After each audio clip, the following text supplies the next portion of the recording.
Okay, so here I am trimming the tip of a quill pen in preparation for using it in this video. Funny story, I didn't actually use a quill pen in this video. Best laid plans and all. Oh, spoiler alert.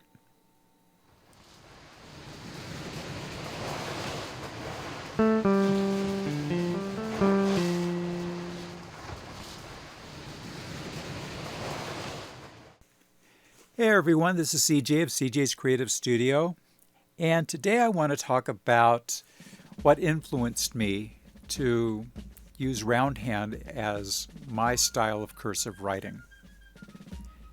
In the images, you're going to see probably the earliest and most influential piece, which was the United States Declaration of Independence. I'm writing it in the same style that it was actually written at the time.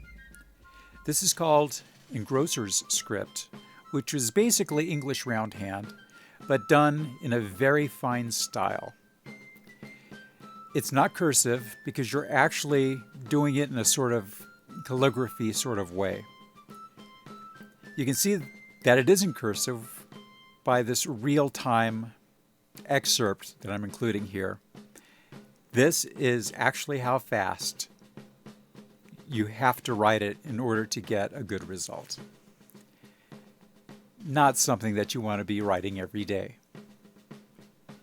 So you know, to do this entire page took me a little bit over an hour, so you really don't want to be doing this every day. So, like I said, this was probably my earliest influence. I had gotten a reproduction of the Declaration of Independence back when I was in elementary school. So this would have been in the late 60s, early 70s probably. And I was fascinated by this style of writing. Why couldn't I write like that?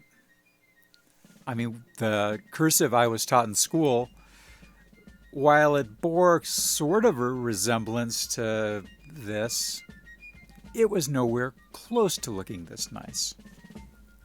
I know a lot of you know what I'm talking about because I remember even at the time as a child, back in the 60s and 70s, that we all wanted to write in the way that adults wrote. And the thing that we were learning in school wasn't it. Even to us, it seemed childish. We couldn't wait to get past that first level and get to write with the mastery that we either saw or imagined that adults accomplished when they wrote in cursive. That day never really happened. We were pretty much left to fend for ourselves to kind of figure out our own style of writing. In general, the boys tended to write faster and would write a little more spiky and increasingly illegibly. And the girls, of course, would make their letters a little rounder, a little cuter. This is not being sexist. This is purely observational. Everybody saw it. You had girly writing and you had boy writing. And you knew that the boy writing you'd never be able to read. And that is a reason why I stopped writing in cursive by the time I had reached high school. I couldn't read my own writing. And so if you were taking notes in class, this wasn't helpful for you when test time came along. So I started printing. Which brings up another fallacy that people tell you about cursive writing, that it's faster than printing. It is faster than printing if you don't care how it looks. If you care about legibility, printing and cursive aren't drastically different in speed. So don't use that as an excuse. So in any case, even though I was doing fine with printing, and being able to read whatever I was writing, I always had this nagging voice in the back of my mind saying that if you wanted to be an adult, you had to write in cursive. And since I also had had a love of calligraphy since I was in my teens,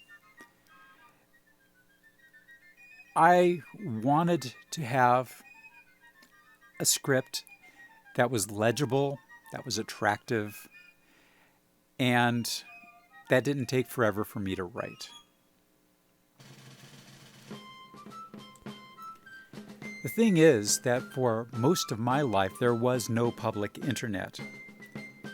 And even when there was, it still took quite a while before you had a lot of reference materials on the internet. It wasn't until 2005, 2010 that the internet in any way looked like what it does today, with easy reference on just about any subject you want. So for me, all I had was the Declaration of Independence, U.S. Constitution, a few articles in encyclopedias, the examples given in calligraphy kits, and a reference to something called Spencerian. And I'll address Spencerian and its progeny in another video. Let's just say that we've never really gotten along. So fast forward to 2013. That's when I got this bright idea for an art project that was going to feature as a major foundational part of it the Declaration of Independence. Now I could have bought a print, but I had this brilliant idea that I'd write it out myself. So I spent quite a while learning how to write this way, and I did that piece of art. I was pretty happy how it turned out, but I really wasn't quite done with it. I like writing this way. I finally learned how to write in the manner that I'd wanted to when I was a kid. So I thought, well, this is how they wrote back in the day. Actually, from about 1560 till about 1820. This is how people wrote. So why couldn't I? And so I started practicing every day doing roundhand. But I wanted to make it my own. So I experimented a lot. I tried a lot of different styles, especially for capital letters, but also for the lowercase letters. I wasn't really a fan of the loops for the lowercase letters. I instead kind of moved them over to the capital letters and made them a little flourishy because I thought, if you can't have a little bit of fun with the writing, what's the point? Might as well be typing then. So, over time, I refined CJ Roundhand, and you've seen the results in some of my videos. I'll post a link in the description and up top.